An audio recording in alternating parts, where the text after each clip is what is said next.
G'day legends, and UFC Qatar is in the books. We're going to be recapping it today, and that was a great card. We needed that, especially after UFC 322, which was amazing, and then the co-main event and the main event. But this card delivered all the way up. I wasn't live for the prelims because we were at an event in Melbourne the night before, us and the boys from the channel, but I went back and watched the prelims, and even they were amazing too. So, let's recap it, let's put it away. There's a lot to get into in today's video. Main event, Tsarukyan versus Dan Hooker. Tsarukyan submits Dan Hooker in the second round. I said Tsarukyan would submit Dan Hooker. I thought Dan Hooker was a little bit more durable. I thought he would last until the third round, but we got into the second round about halfway through the second round, so that's all right. That's a pretty good call. That's a pretty good call. I mean, that wasn't the most insane thing to see coming. Like, Dan Hooker has struggled on the ground, but Dougie, he got past Gamrot. Yeah, but there's levels between Gamrot and Tsarukyan. Tsarukyan is very clearly the number one contender at lightweight. Book that fight immediately. Ilia Topuria, stop being a little prissy boy back scenes about, oh, I can't dedicate time to a training camp if my brother is training. None of this. All right, it's got to be January. It's got to be Tsarukyan. And I guess that means very obviously that Justin Gaethje, thank you for your services, mate. You will no longer be required, since if your next fight isn't a title shot, you will not be fighting again. Well, with Tsarukyan coming out and dominating Dan Hooker like that, who is a top 5 lightweight contender, I guess your services will no longer be required, Justin Gaethje. So thank you so much for your time in the sport. And I guess we make Paddy Pimblett versus BSD. Paddy Pimblett versus Max Holloway. Give us that fight. Renato Moicano or BSD versus Hooker once Hooker heals up. And Paddy Pimblett versus Max Holloway. Ilia Topuria versus Tsarukyan. And let's not waste what I think is going to happen in that fight on this video. Let's focus in on what happened last night at UFC Qatar. But it was a very enjoyable main event. It was a very entertaining fight. Dan Hooker's got that dog in him. And I really do think a lot of the people are out there. I think people forget, man. I think people really did forget just how dominant Tsarukyan's ground and pound has been. Like, this was a vintage Tsarukyan performance. And you really got to see why he focuses so much on these weird wrestling transitions that he does, because his gator roll, he's rolling inside of tight positions and being able to fight off submissions is next level. I mean, he proved that as well in the Charles Oliveira fight. So sick fight. Tsarukyan is next as soon as possible. Ilia Topuria, it is time to put your belt up on the line in a classic thing that is so rare to see in the UFC these days.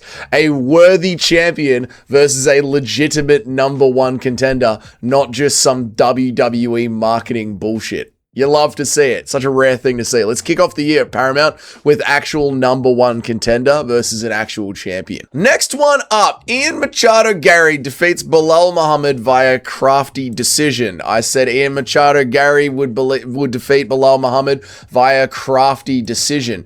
And there we go. That's exactly what happened. Now, I will admit, for those who sat and watched it with me live, I gave it to Belal Muhammad, but I gave it to Belal Muhammad by just a bee's dick, as I like to say, the smallest of margins, if you will, a MMA Joey-sized penis, just the smallest slivers. I gave it to Belal Muhammad. I gave the first round to Ian Gary. I gave the second round to Belal Muhammad, and then it all came down to the third round for me. And as to my reading of the scoring criteria of MMA, if things look visually even on the striking, that is when you start to look at the grappling and the wrestling. And Belal Muhammad was the one that was pushing the grappling and the wrestling against the cage, which causes the separation, therefore giving it to Belal Muhammad. And I expected to see a split decision going to Belal Muhammad when we got to the judges' scorecards. We did not.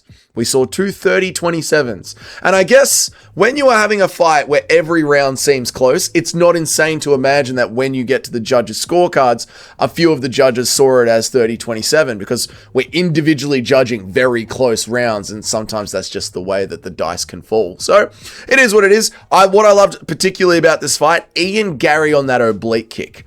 Right? When is the wrestler going to break the range and really come in close? Stop them. Kick them right in the knee. So they're scared to put that forward pressure right on the kneecap. This just gives them something to think about. And milliseconds with something to think about is make or break in fights like this, especially when you're fighting someone who wants to push and smush you up against the cage. And then also Ian Gary being able to break that cage. That is so far one of the most underutilized things that the strikers are doing. We're seeing a lot of strikers that are quite good at defending open mat takedowns. They're good at defending single legs. They're also good at being able to get their hips out and pop back up as well. But just being held against the cage is something that does hold a lot of fighters back. And Ian Gary and JDM were able to break through that. JDM, unfortunately, using what he usually uses, that Japanese move that I can't remember right now. Whatever. If you're on the lives, you know the one that I'm talking about, where he puts the leg in between and sort of does a judo throw. Unfortunately, it meant JDM ended up on bottom this time, but I've seen it work many times for him in the past. Ian Gary went with a different route, and I think it's because Ian Gary is nice and lanky, so he was able to just scoot out from around Bilal Muhammad and got himself the win, which I'm not angry with it because I picked it. I'm not even that crazy if you did get it 30-27. Just when we were getting to the scorecards and I heard two judges 30-27, I was like, oh, very surprising. Now, Ian Gary, what's next for him? It's Islam Makhachev. If they're going to do it, Kamaru Usman versus Islam Makhachev, that's some WWE shit.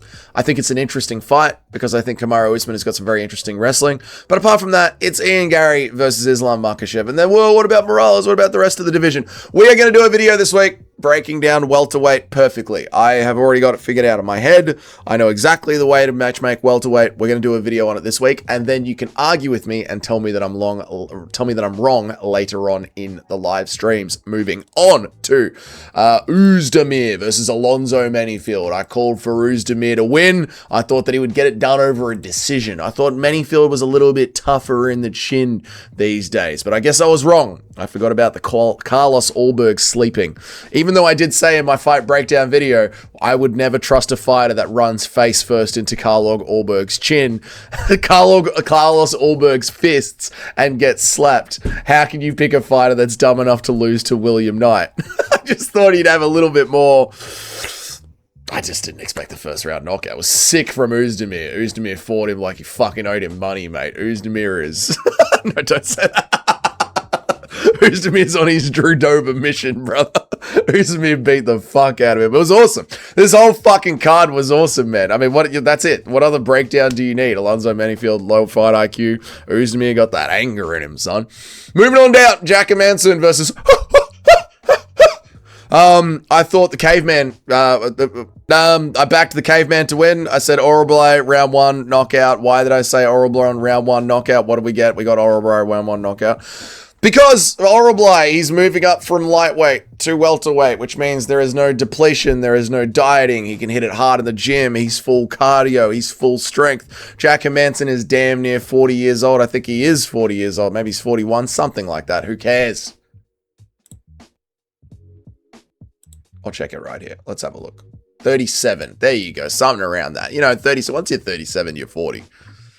Anyway, you got Jack Manson, damn near 40 years old, coming down a weight class, already a little bit chinny, moving into just a person that was born to do everything with his hands. They put a microphone in front of him, he tries to eat it. Yeah, this is what happens when you're a Gen 1 human being. You have got, everything is just hand power. The way that this guy hunts his food is with his hands and a rock in them. And he saw Orablay and he went, what the hell is that? That's an alien from another dimension. Just, you know, Orablay being a modern generation human being, and the Gen 1 freaked out and absolutely slept him. Wonderful to see. Cinema moving down for Jack Manson, moving down to welterweight at 40 years old was the dumbest decision anyone's team has ever made. Dumbest decision anyone's team has ever made. If you want to continue competing at an old age, move up a weight class and focus on your grappling. If the UFC is too high level for you, where was your base? Was your base jiu-jitsu? Was your base stand-up? Jack Manson's base was striking. Then we go to karate combat. Do you see what I'm saying? If your base was jiu-jitsu, we are doing UFC jiu-jitsu, or we're following Craig Jones and whatever he's up to next. These are the paths for the old fighters that want to continue to fight. Not going in there a weight class down against a Mongoloid. I'm just joking around. I love Orablay. I think he's great. I love everything about it. I think the dude's a doctor as well, to be legit. I think the dude is quite intelligent. Certainly smarter than me, although that is not hard. Waldo Ortiz Acosta versus Shamil the Blob Gaziev. Shamil is a good fighter, dude. I know Lucas Tracy turned him into a meme, but Shamil can really sit on a jab. He really can. He can sit on a jab. The two things that Shamil doesn't have is cardio and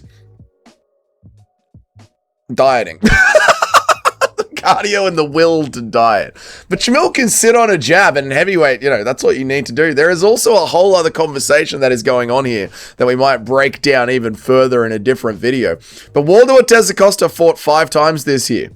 And in any other division, and Sergey Spivak was ranked. This motherfucker was ranked. I think Tapology puts the rankings up now, right? Yes, Shamil the Blob Gaziev was ranked at number, or was Waldo Ortiz Acosta ranked at number 6? How is this working now? I don't know. What were the heavyweight rankings? Right, there we go. So Waldo Ortiz Acosta, right? He was ranked. I knew he's around there somewhere. Give me a bloody break, mate. All right, who remembers the heavyweight rankings? Joke of a division that thing is. Anyway, Waldo Ortiz Acosta, the point I'm trying to make, don't hit me up in the comments about the casual shit. Fuck you, okay? Fuck you. I'm tired. We had a massive weekend, boys.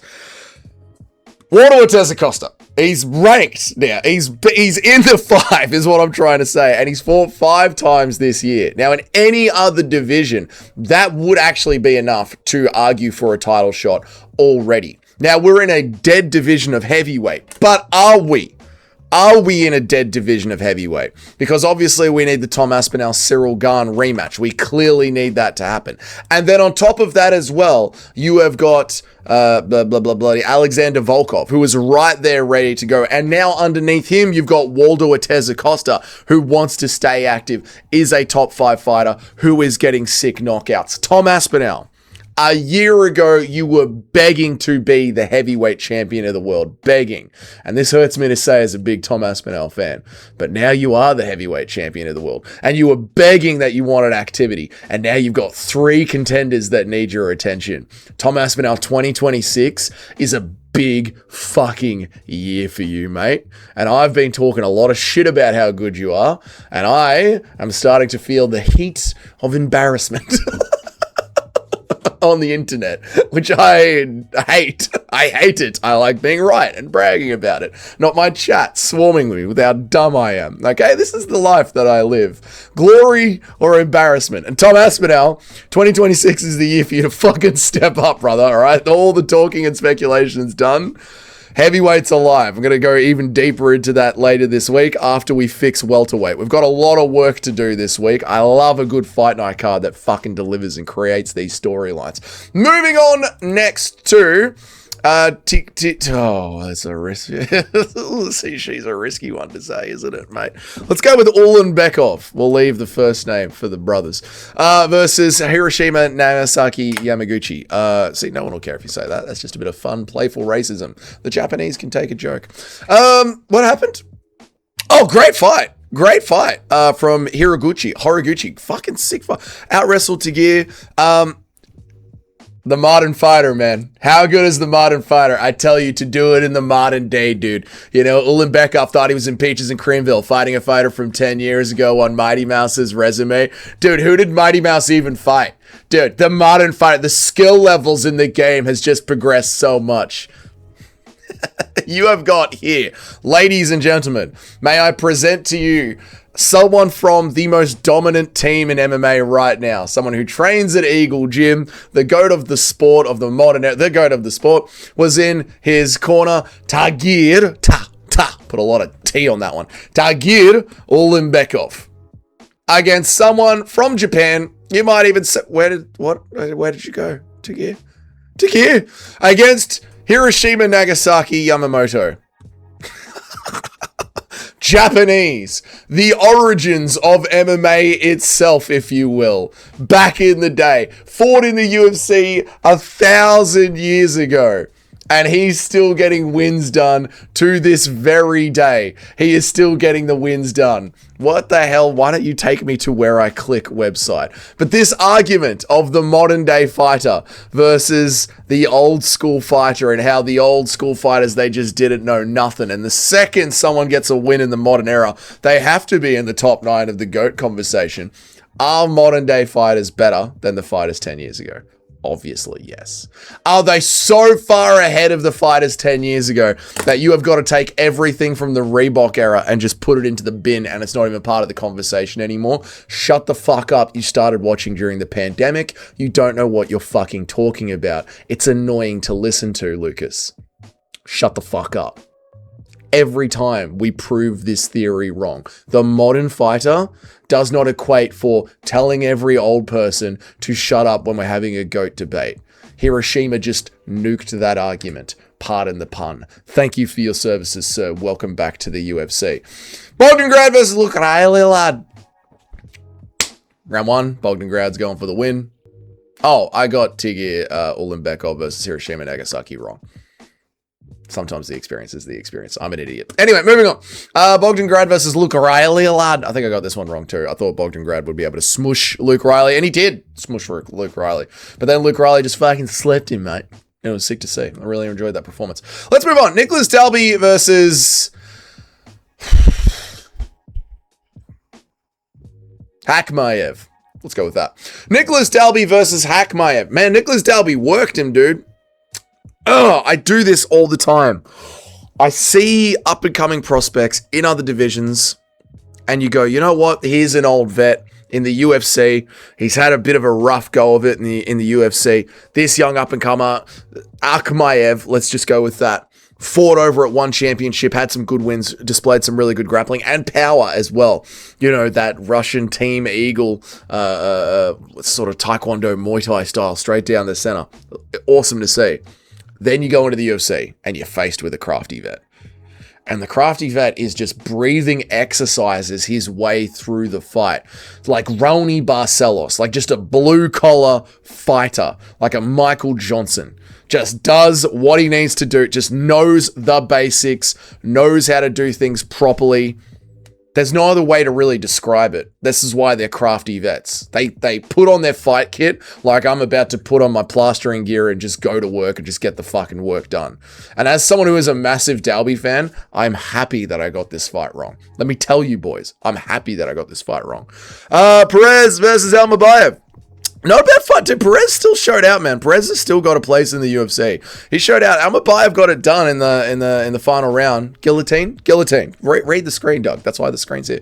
Guillotine in the final round, which I usually hate. I hate seeing fighters go for guillotines down hooker. I hate seeing that. But Almabayev pulled it off, and his career's back on track. And his career should be back on track, quite frankly, because Manel Cap. I like Manel Cap. He's funny. He says the words. He's striking. He's beautiful to look at. But Manel Cap came in with a boob and ripped his eyes out. That's just the facts, mate. Yakayev versus Carrera. Now, Rafael, what's his name? Rafael Carrera? It doesn't matter. He's one of those guys that is just a can crusher in the UFC. He is just there to give guys the win. This Yakhmayev is sick, right? Yakhmayev is sick, but I mean, you're a 1600 favorite. You behaved like a 1600. Well, this was a filler. This was just to give the crowd something to cheer about. We learned nothing about Yakayev. We learned nothing. We learned something about Beksat, though, and Alex Tapuria. Alex Tapuria is giving me young Piotr Jan vibes. What I would like to see a little bit more is the kicking game brought in. Justin Gaethje talks about this. The kicking game to control the fighter in front of you from just walking away constantly, right? Because Beksak, he was getting constantly backed up by Alex Tapuria. But I think a fighter with a little bit more experience, as that range game is happening, could implement some teeps, could implement some low kicks, could implement a bit more fun footwork and dance around a little bit quicker. Because the way that Alex Tapuria cuts off the cage, he's not so much cutting off the cage, whereas he is just casually strolling forward and relying so much on his boxing defense that he's not scared at all about what is going to happen. So if Alex Tapuria is just casually walking towards you and he's so confident up here, there's everything below the belly button that is just there to attack. And low kicks would help that a lot. And then Alex Tapuria, if once he has got his opponent up against the corner of the cage where he wants him, rather than just worrying about just the boxing, to mix in some low kicks would stop Begsak from circling around into all that open space. And that just limits all the offense that you're going to be getting even more. Look at this breakdown I'm giving you, chat. It's not just memes and shit talking. It's analytical fight IQ here. So Alex Taburia, I'm still iffy on him. You know, he's not one of these guys like a Cody Haddon or a Wellmaker or like a Peyton Talbot. You know, these guys that you look at these prospects, or a Quaylen Salkeld.